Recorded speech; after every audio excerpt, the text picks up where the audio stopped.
Hello everyone, RBS degree college Meja खास के online platform पे सभी छात्रों का हम हार्दिक स्वागत करते हैं। छात्रों, बीएससी एजी थर्ड सेमेस्टर के अंतर्गत जो आपका सब्जेक्ट है इन्वायरमेंटल एंड डिजास्टर मैनेजमेंट के अंतर्गत जो हम टॉपिक लेकर आए हुए हैं छात्रों जो है वह है क्लाइमेट चेंज, न्यूक्लियर और डिजास्टर जो है। ठीक है,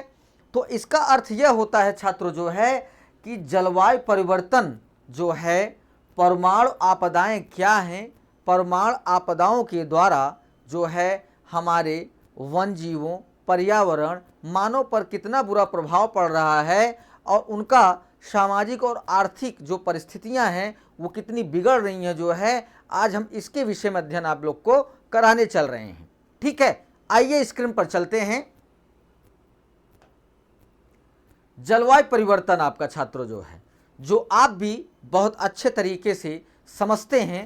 कि जो इस समय जो है स्थितियां चल रही हैं, परिवेश चल रहा है, जो इस साल का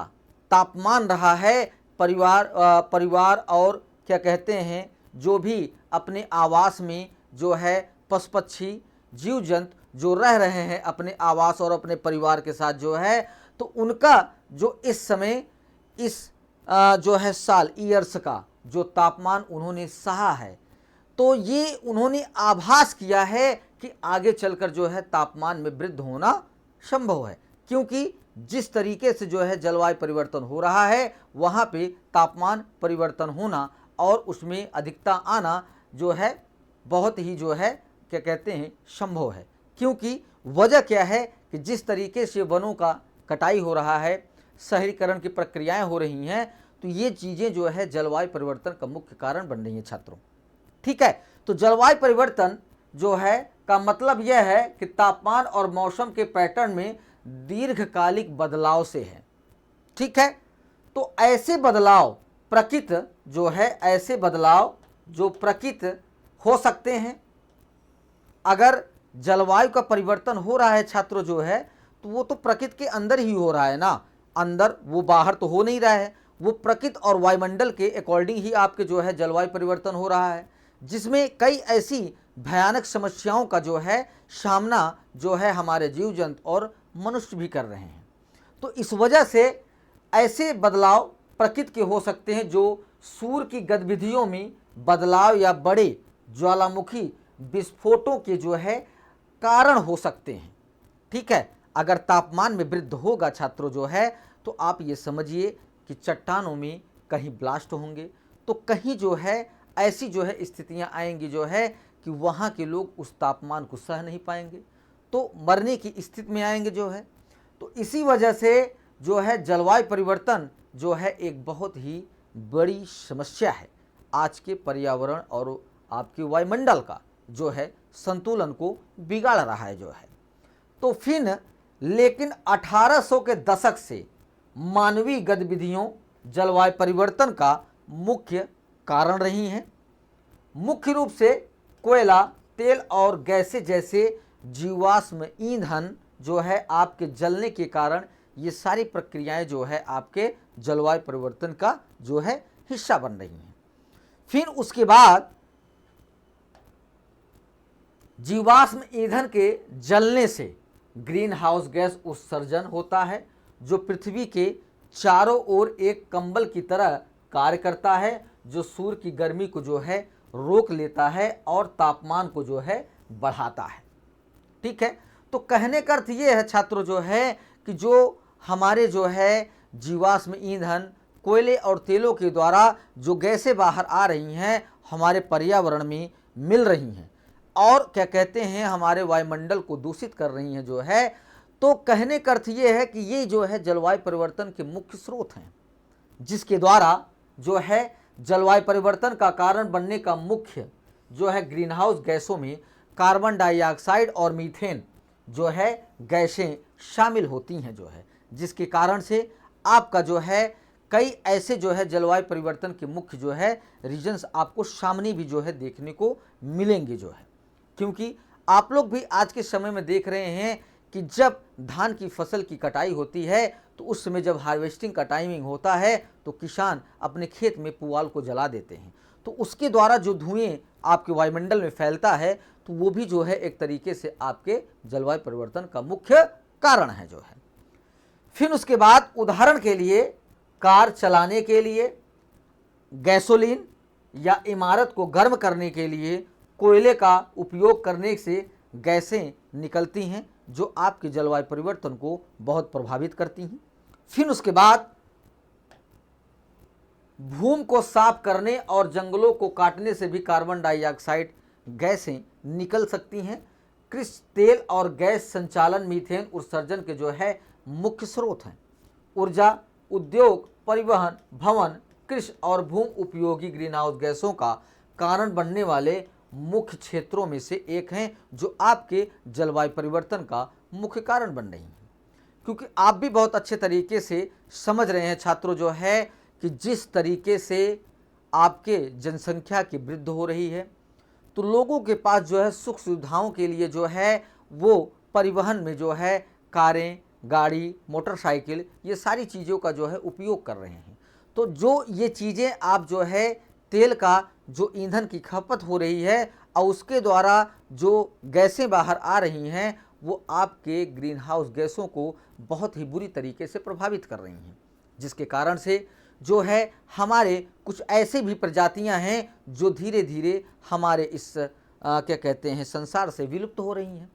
तो यही कारण है कि इनकी रोकथाम होना बहुत ही ज़रूरी है जो जलवायु परिवर्तन के मुख्य कारण बन रहे हैं।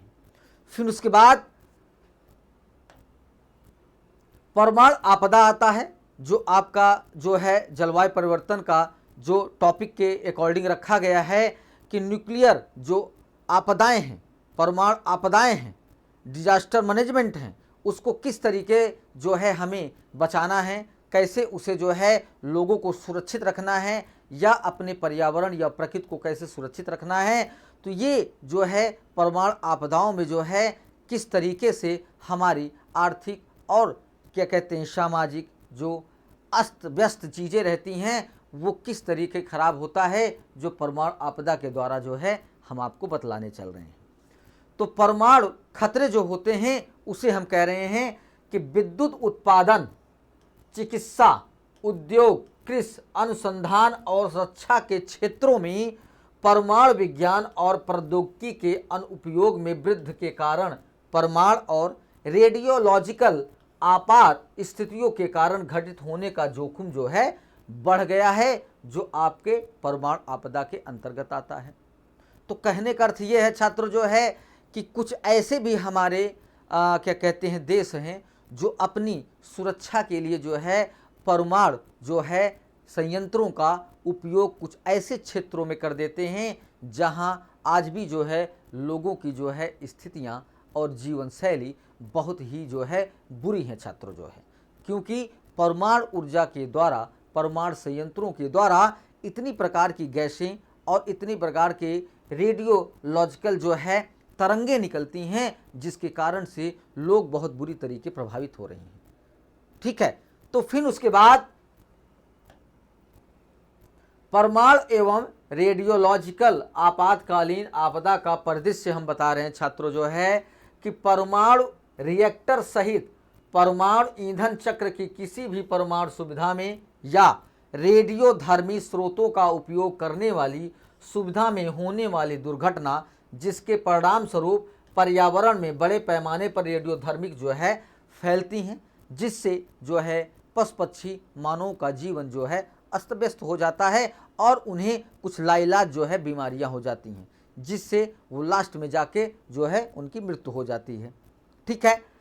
तो फिर परमाणु ईंधन चक्र सुविधा में एक क्रिटिकलिटी दुर्घटना जहां एक संयंत्रित परमाणु श्रृंखला प्रतिक्रिया अनजाने में न्यूट्रॉन और गामा विकर्ण के विस्फोट का कारण बनती हैं, जिसके कारण से जो है हमारा जो है सामाजिक और आर्थिक स्थितियां और लोगों को प्रभावित करती हैं जो उनके जीवन को अस्त व्यस्त कर देती हैं। फिर उसके बाद रेडियोधर्मी पदार्थ के परिवहन के दौरान जो दुर्घटना होती है उसे हम बतला रहे हैं कि परमाणु आपदा में किस तरीके से हमारे जो है लोगों को प्रभावित करता है और हमारे जो दैनिक जीवन जो है वो किस तरीके प्रभावित होता है उसे हम बतला रहे हैं आपको। तो पर्यावरण में रेडियोधर्मी पदार्थों को फैलने के लिए आतंकवादियों द्वारा रेडियोलॉजिकल डिस्पर्सल डिवाइस RDD के रूप में रेडियोधर्मी पदार्थों का दुर्भावनापूर्ण उपयोग करते हैं, जिससे जो है लोग बहुत प्रभावित होते हैं। परमाणु हथियार हमले के परिणाम स्वरूप होने वाले बड़े पैमाने पर परमाणु आपदा, जैसे कि जापान में हिरोशिमा और नागासाकी में हुआ था, जिसके परिणाम स्वरूप बड़े पैमाने पर हताहत हुई तथा बड़े क्षेत्रों में संपत्तियों का विनाश हुआ, जिसके कारण से जो है वहाँ के लोगों को जो है कई चीज़ों में जो है समस्याएं आईं, जैसे उनके आनुवांशिक जो क्या कहते हैं गुण होते थे उसमें जो है कमियां आईं, जिसके कारण से वहाँ भी आज भी लोगों में जो है कुछ ऐसे लोगों को जो है कुछ दुर्घटना बीमारियां और क्या कहते हैं उनके जीवन जो है अस्त व्यस्त हैं और वो आज भी लूले लंगड़े जो है पैदा होते हैं। किसी को जो है किसी भी अंग में प्रॉब्लम हो सकती है और जो है उसके प्रभाव से वहाँ के जो है रेडियो के प्रभाव आज भी प्रभावित करते हैं। वहाँ पे जो बच्चे हैं जो क्या कहते हैं पैदा होते हैं उनको भी जो है कोई न कोई लाइलाज जो है बीमारियों से वो ग्रसित होते हैं। तो परमाणु संयंत्रों के परीक्षण के द्वारा जो उनकी तरंगे उस क्षेत्र में फैला हुआ है वो कई वर्षों तक उन्हें प्रभावित किए रहता है। तो ये तो परमाणु आपदाएं हैं छात्रों जो है, जिससे उनके जीवन जो है बहुत अस्त व्यस्त रहते हैं। फिर उसके बाद भारत में परमाणु संयंत्रों में सुरक्षित संचालन तथा जनता एवं पर्यावरण की सुरक्षा सुनिश्चित करने के लिए अंतर्राष्ट्रीय स्तर पर स्वीकृत दिशा निर्देश अपनाए जाते हैं, जिससे जो है पर्यावरण को सुरक्षित रखा जा सके,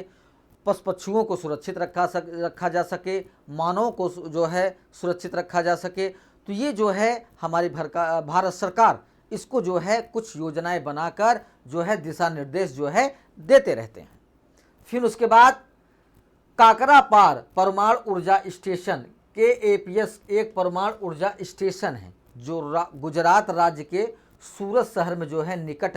स्थित है छात्रों जो है, जहाँ पे परमाणु जो है संयंत्रों का निर्माण किया जाता है। ये एक तरीके से सब स्टेशन है जहाँ पे इनको जो है संयंत्रों को तैयार किया जाता है।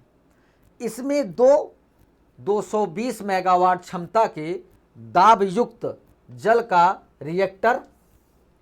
रिएक्टर जिनमें मॉडरेटर के रूप में भारी पानी है और 700 मेगावाट क्षमता वाले 2 अन्य जो है बिजली घर का निर्माणाधीन किया गया है, जिसके द्वारा जो है वहाँ पे जो है परमाणु संयंत्रों को तैयार किया जाता है। फिर उसके बाद इसके अतिरिक्त गुजरात में 2 भारी पानी संयंत्र बड़ोदरा और हजीरा में जो है स्थित है, जहां से इस पानी का उपयोग किया जाता है। आपातकालीन प्रक्रियाओं और कार्य योजनाओं की तैयारी के लिए संयंत्रों के चारों ओर 16 किलोमीटर की परिधि में वाले क्षेत्र को आपातकालीन योजना में क्षेत्रों में जो है कहा जाता है, जहां पे न तो कोई आवास बना सकता है न तो वहां पे कोई पशु पक्षी प्रवेश कर सकते हैं, तो उस क्षेत्र को सुरक्षित रखा जाता है। तो फिर उसके बाद परमाणु आपदा की जो है कुछ आपदाएं हैं जो 5 शीर्षों में जो है आपदाएं घटित हुई थी, जो परमाणु ऊर्जा के द्वारा जो है ये आपदाएं आई थी, उसे हम आपको बतला रहे हैं कि 3 माइल आइलैंड परमाणु दुर्घटना जो है, ठीक है, ये जो है पेंसिल्वेनिया जो है संयुक्त राज्य अमेरिका में 1979 के INES स्तर 5 में जो है ये दुर्घटना घटित हुआ था। तो मिडिल टाउन पेंसिल्वेनिया के पास 3 mile island unit 2 TMI-2 reactor 28 मार्च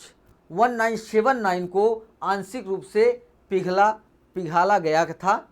जो अमेरिकी परमाणु ऊर्जा संयंत्र के इतिहास में सबसे गंभीर दुर्घटना एक अनियोजित शटडाउन के बाद रिलीफ वाल्व की विफलता के कारण हुई थी, जिससे कोर को गंभीर क्षति हुई थी।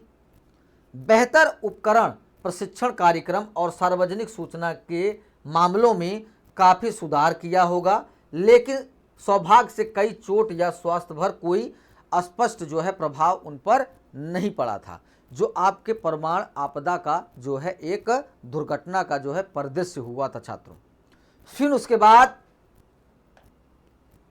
दूसरा आपका आता है विंड स्केल आग परमाणु आपदा जो है, ठीक है। तो सेलाफील्ड यूके 1957 के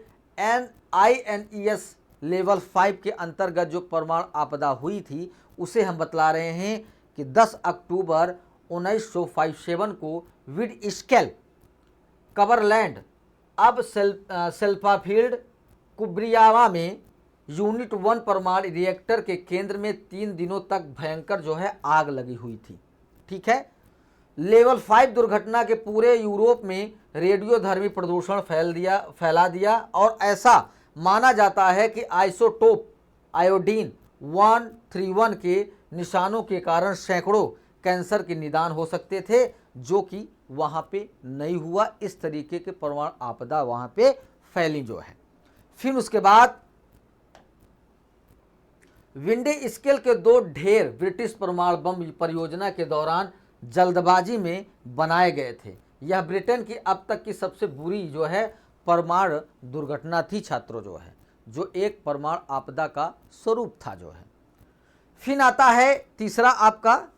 किस्मम परमाणु आपदा जो है, जो कि रूस में जो है 1957 के INES स्तर 6 में जो है ये परमाणु आपदा हुआ था। इतिहास में तीसरी सबसे गंभीर परमाणु दुर्घटना रूसी शहर किस्मम के पास गुप्त मयांक संयंत्र में हुई थी। यह सोवियत संघ द्वारा हथियार ग्रेड प्लेटोनियम उत्पादन के लिए अमेरिका की बराबरी करने के प्रयास में जो है हिंसा किया गया था, ठीक है। फिर उसके बाद दोषपूर्ण शीतलन प्रणाली को खराब होने के बाद छोड़ दिया गया। बढ़ते तापमान के परिणाम स्वरूप 70 से 100 टन TNT के बराबर बल वाला विस्फोट हुआ। परमाणु विस्फोट 300 किलोमीटर से अधिक दूरी तक फैला गया और संयंत्र को गोपनीय प्रकृति के कारण एक सप्ताह बाद ही 10,000 स्थानीय लोगों को क्षेत्र से जो है निकाला गया था, नहीं तो उनकी उस आपदा से मृत्यु हो जाती, ठीक है। फिर उसके बाद चौथा आपका था फुकुशिमा परमाणु आपदा जो है, ठीक है, जो जापान में 2011 में INES स्तर 7 में जो है परमाणु आपदा आई हुई थी। तो शुक्रवार 11 मार्च 2011 को पूर्वी जापान में आए भूकंप की तीव्रता रिएक्टर पैमाने पर 90 मापी गई, जिससे 15 मीटर ऊंची सुनामी आई, जिससे बिजली आपूर्ति बाधित हो गई और फुकुशिमा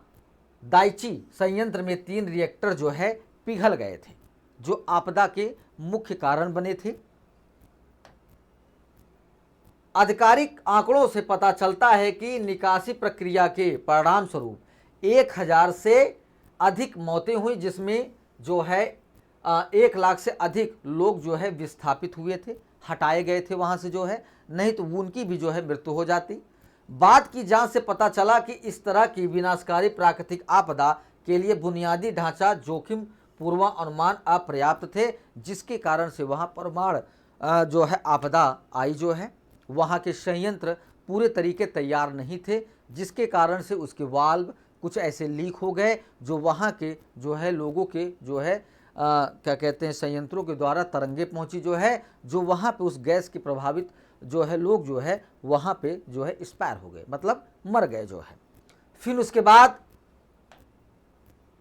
पांचवा आपका था जो परमाणु आपदा जो है वो था जो है चेरनोबिल परमाणु आपदा जो है, जो यूक्रेन के जो है 1986 में INES स्तर पर 7 पर जो है ये आपदा आई थी। चेरनोबिल आपदा मृत्यु दर लागत के मामले में अब तक की सबसे खराब परमाणु ऊर्जा संयंत्र की दुर्घटना है, ठीक है। एकमात्र अन्य स्तर 7 दुर्घटना 26 अप्रैल जो है 1986 को हुई थी, जबकि भाप विस्फोट से यूक्रेनी संयंत्र में रिएक्टर नंबर 4 को नष्ट कर दिया गया था। परिणाम स्वरूप आग से पश्चिमी यूरोप में भारी मात्रा में रेडियोधर्मी अपशिष्ट फैला दिया, जिसके तत्काल बाद तीव्र विकिरण विषाक्त लगभग 30 लोग जो है मारे गए थे। तो कहने का अर्थ यह है छात्रों जो है कि परमाणु आपदा के कारण जो है कई जो है क्षेत्र प्रभावित होते हैं, वहाँ के लोग प्रभावित होते हैं, वहाँ का पर्यावरण प्रभावित होता है। तो इस कारण से जो है अगर वहाँ पे कोई समस्या अगर वहाँ पे जो संयंत्र में आती है तो वहाँ पे अच्छे तरीके से प्रबंधन करना चाहिए जो है परमाणु आपदा से निपटने के लिए। ठीक है, यहाँ पे ये टॉपिक आपका समाप्त होता है। अगली टॉपिक के साथ उपस्थित होंगे। सभी छात्रों को धन्यवाद।